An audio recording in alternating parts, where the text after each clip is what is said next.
नमस्कार। हरियाणा में लोकसभा चुनाव में पहली बार सर्वहित पार्टी गठबंधन के साथ चुनाव लड़ रही है। तो आज हमारे साथ सर्वहित पार्टी के प्रदेशाध्यक्ष जसवीर आर्य जी मौजूद हैं। तो उनसे जानेंगे कि गठबंधन कैसा चल रहा है, किस तरह का लोगों का फीडबैक आ रहा है। तो ये पूरी जानकारी के लिए बातचीत कर लेते हैं। जसवीर जी, सबसे पहले स्वागत है आपका। बहुत बहुत धन्यवाद आपका। जी, तो बताइए, मेरा पहला सवाल यही रहेगा, जैसे आपने गठबंधन किया, भाजपा, कांग्रेस और आम आदमी पार्टी को छोड़कर इन लोगों के साथ ही क्यों किया जी? लोगों में देखिए, हमने एक चीज़ देखी, जब सारी चीज़ें अब किसी के साथ जाते हैं तो आपके सामने कई विकल्प हों तो आप सबसे बेहतर विकल्प चुनते हैं जी। तो जिस तरह से हमारा एक दृष्टिकोण है, मुख्यतः हमने देखा कि नशे को लेकर उसका अभय चौटाला जी के अक्सर बयान आते रहे। हमने देखा विधानसभा में भी और उससे पहले सिरसा में भी वो नशे को लेकर बोलते रहे। हमें हरियाणा में और कोई ऐसा नज़र नहीं आया। और जब दूसरी तरफ देखा गया एग्रीकल्चर पॉलिसीज़ को लेकर, तो कांग्रेस भी और भाजपा भी दोनों एक ही तरीके से किसान को बर्बाद करने के लिए काम कर रही हैं। तो हमें लगा कोई कैसी ऐसी आवाज़ होनी चाहिए हरियाणा की, जो हरियाणा के किसानों की आवाज़ उठा सके, मजदूर की आवाज़ उठा सके, हरियाणा के लोगों की आवाज़ उठा सके। तो हमें उस सब चीज़ में अभय चौटाला जी मजबूत नजर आए और लगा कि इनके पीछे खड़ा हुआ जा सकता है। तो इसीलिए हम अभय चौटाला जी के साथ गए। तो अब जैसे गठबंधन इन लोगों के साथ आपका हो गया, तो कैसा गठबंधन चल रहा है? थोड़ा किस तरह की मतलब तवज्जो, कितनी तवज्जो आपको मिल रही है? देखिए, बहुत बेहतर, और जितना हमने सोचा था उससे भी ज़्यादा। देखो, ये तवज्जो और सम्मान की बात नहीं होती है, वो सारी चीज़ें बहुत बेहतर चल रही हैं। और हम अभय चौटाला जी के साथ और प्रदेश अध्यक्ष रामपाल माजरा जी के साथ और अर्जुन चौटाला जी के साथ लगातार प्रचार में रहते हैं। और लगातार वो भी हमसे संतुष्ट हैं हमारे काम करने के तरीके से, हमारी टीम से। और हम भी बिल्कुल स्वतंत्र तौर पर जैसे चुनाव खुद लड़ रहे हैं वैसे ही हम काम कर रहे हैं। दोनों पक्ष इससे पूरी तरह से सहमत हैं जी। तो अगर मैं बात करूं लोकसभा मतलब चुनाव प्रचार की, तो कितने गाँव में आप चुनाव प्रचार में साथ गए और किस तरह का लोगों का फीडबैक आया? देखिए, मैं 20 गांव में तो अर्जुन चौटाला और अभय चौटाला जी के साथ गया हूं। और उससे अलग स्वतंत्र भी देखो, जो हमारी पार्टी से जुड़े कार्यकर्ता हैं, तो मुझे अभी 4-5 दिन से एक चीज़ महसूस हुई कि उनसे मुझे खुद मिलना चाहिए, खुद बातचीत करनी चाहिए। फ़ोन पे वो बात नहीं हो सकती। जब आप गाँव में जनसभा करने जाते हैं, चाय कार्यक्रम में खुल के बात नहीं हो सकती। तो अब 4-5 दिन से हम स्वतंत्र, हमारी सर्वहित पार्टी की टीम, इस समय भी हमारी सर्वहित पार्टी की अलग टीम, 2 टीमें कैथल शहर के हमारे कार्यकर्ताओं से मिल रही हैं। तो अभी हम 3-4 दिन से स्वतंत्र अपने कार्यकर्ताओं के साथ काम कर रहे हैं जी। तो दोनों पार्टियों की अगर बात करूं, कार्यकर्ताओं की या नेताओं की विचार मिल गए आपस में? बिल्कुल जी। देखिए, राजनीति में कॉमन मिनिमम प्रोग्राम होता है। अभी हमारा प्रोग्राम है कि अभय चौटाला जी को लोकसभा में चुनाव जिताना, और इसके लिए पूरी मेहनत करनी है। बाकी चीज़ों के लिए समय नहीं होता है आपके पास, ना उनके पास ना हमारे पास ही है। तो इस समय तो हमारा एक सीधा सा एक सूत्रीय कार्यक्रम है कि अभय चौटाला जी को कुरुक्षेत्र से लोकसभा का चुनाव जिताना है। उस पर हम काम कर रहे हैं जी। आप अभय को चुनाव जितवाना चाहते हो, तो मतलब कितने आश्वस्त हो अभय की जीत को लेकर? देखिए, एक चीज़ मैंने देखी है, 3 कैंडिडेट हैं, नवीन जिंदल जी हैं, सुशील गुप्ता जी हैं और अभय चौटाला जी हैं। अगर हरियाणा की आम जनता में जाकर बात करते हैं, जो मैं ये कहता हूँ, वोटर भी अगर अभय चौटाला का नहीं है, वो भी ये कहता है, अगर बेहतर कैंडिडेट की बात की जाए तो वो तीनों में अभय चौटाला जी मजबूत कैंडिडेट हैं, बेहतर कैंडिडेट हैं। अगर उम्मीदवार की तुलना में बात की जाए तो अगर कोई बड़ी पार्टी है, भारतीय जनता पार्टी या कांग्रेस है विपक्ष में नेशनल लेवल पे, उन चीज़ों को हटाकर अगर कैंडिडेट लेवल पर बात की जाए तो भाजपा और कांग्रेस का वोटर भी मान रहा है। मेरे सामने बहुत लोगों की बात हुई, तो मजबूत कैंडिडेट अभय चौटाला जी जी। तो अगर बात करें इस लोकसभा चुनाव की, तो किसान कहीं ना कहीं अब भी अपना विरोध जता रहे हैं। और किसान आंदोलन की अगर बात करें, किसान आंदोलन में आप भी काफ़ी आगे रहे, गए भी किसान आंदोलन में, आपने नज़दीक से भी देखा। तो जैसे भाजपा का या कहीं उसका जज्बा का कहीं ना कहीं विरोध कहीं गाँव में देखने को मिल रहा है, इसको कहाँ देखते हैं? देखिए, सीधी सी बात है, जब किसानों को ज़रूरत थी, भारतीय जनता पार्टी या जज्बा के सहयोग की उस समय उन्होंने नहीं की। और जब वो दिल्ली जाना चाहते थे अपनी बात करने के लिए, उनको नहीं जाने दिया गया। अब जब उनके गांव में आएंगे तो उनका अधिकार है, वो विरोध करेंगे और कोई गलत बात नहीं होती। जिस समय आप जो कर्म कर रहे होते हैं उसे आपको सोचना होता है कि इसका परिणाम क्या होगा। वो परिणाम आ रहा है बस अब उनके सामने। तो जसवीर जी, अगर मैं बात करूं, जैसे अब लोकसभा में आपका गठबंधन है, तो क्या लंबा चलेगा, विधानसभा में भी रहेगा? देखिए, अभी इसके लिए हमने कोई ज़्यादा बातचीत नहीं की है।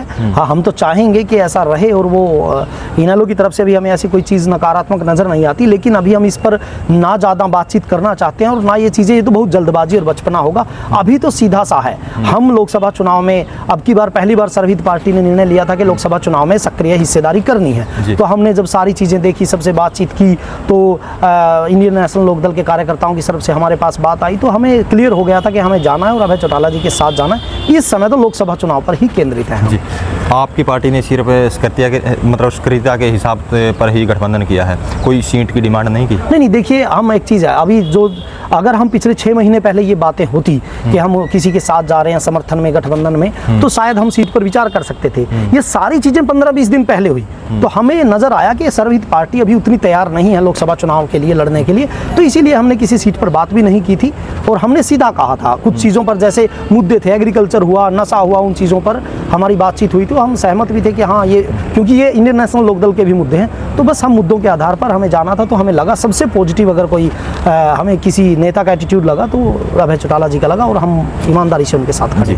तो जसवीर जी, जैसे विधानसभा का चुनाव भी आपने लड़ा और अब भी जैसे गांव में जा रहे हो, आप मतलब देखते हो, राजनीति को नज़दीक से देखते हो, तो इस अगर लोकसभा चुनाव की पूरे हरियाणा की मैं बात करूं तो कितनी सीटें आप दे रहे हो किस किस पार्टी को?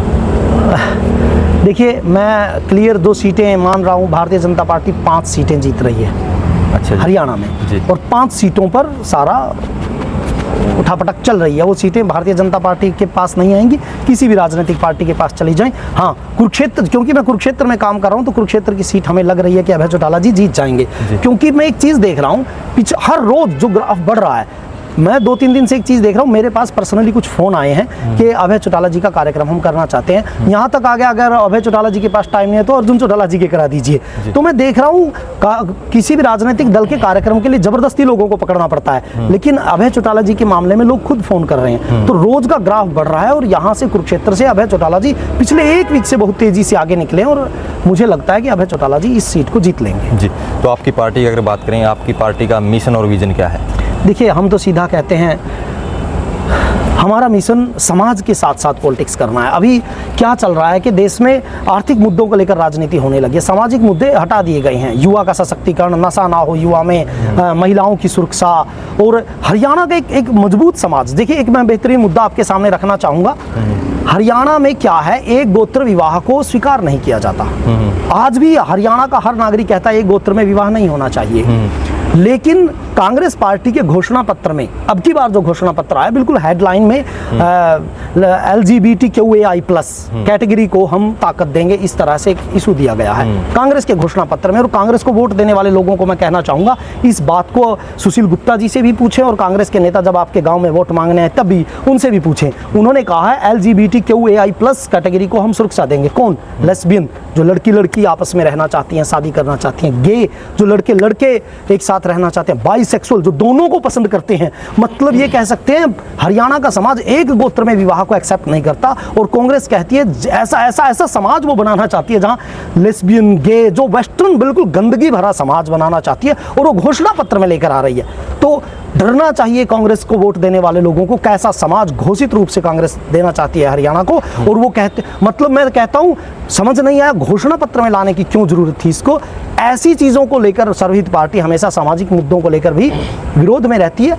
इसीलिए हम कहते हैं कि एक अलग राजनीतिक इन्वायरमेंट देश में बनना चाहिए। सर्वहित पार्टी उसके पक्ष में। दूसरा, सर्वहित पार्टी एग्रीकल्चर बेस्ड इकोनॉमी को मानती है कि एग्रीकल्चर आधारित इकोनॉमी होनी चाहिए। हाँ, मुद्दा बड़ा है, इस पर बड़ी बहस की ज़रूरत है, और हम भी उसके लिए तैयार हैं, लंबी लड़ाई लड़ेंगे। तो एग्रीकल्चर बेस्ड इकोनॉमी हो, नशा ना हो, समाज बेहतर चले। हरियाणा जैसा बहुत बढ़िया राज्य, जो पहलवानों का राज्य हुआ करता था, ये नशेड़ियों का राज्य बना दिया गया। इन चीज़ों की पॉलिसी को लेकर सर्वहित पार्टी आगे बढ़ रही है। जसवीर जी, मेरा लास्ट क्वेश्चन रहेगा, इस लोकसभा चुनाव में अगर बात करें कुरुक्षेत्र लोकसभा की, तो आरोप प्रत्यारोप की राजनीति चलती है। एक पार्टी बोल रही है कि संविधान बचाना है, और दूसरी पार्टी SYL का मुद्दा कहीं ना कहीं उठा रही है। देखिए, दोनों चीज़ें खतरे में। जिस तरह भारतीय जनता पार्टी काम कर रही है, जो चिंता की बात है, देखिए, मैं भी विरोध में हूँ, आप भी विरोध कर सकते हैं। अब भारत के संविधान ने हमें अधिकार दिया है, और विरोध को एक्सेप्ट करने की, आप राजनीति में हैं तो आपको विरोध एक्सेप्ट करना होगा जी। लेकिन जिस तरह से कठोर तरीके से विपक्षियों के साथ भारतीय जनता पार्टी निपट रही है,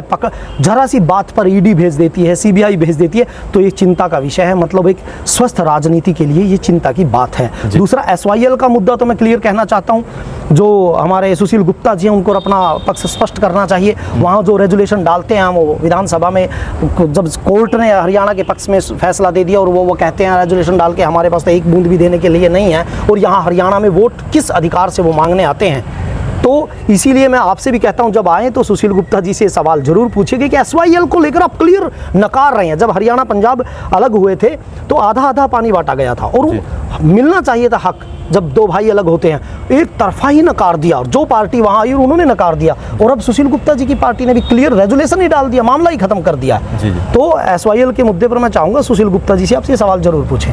जी, तो ये थे हमारे साथ सर्वहित पार्टी के प्रदेश अध्यक्ष जसवीर तंवर जी, जिनसे हमने हरियाणा में जो लोकसभा चुनाव चल रहे हैं उनको लेकर बातचीत भी की। तो इस वीडियो को ज़्यादा से ज़्यादा शेयर करें, लाइक करें, कमेंट करें, ताकि ज़्यादा से ज़्यादा लोगों तक ये मैसेज पहुँच सके।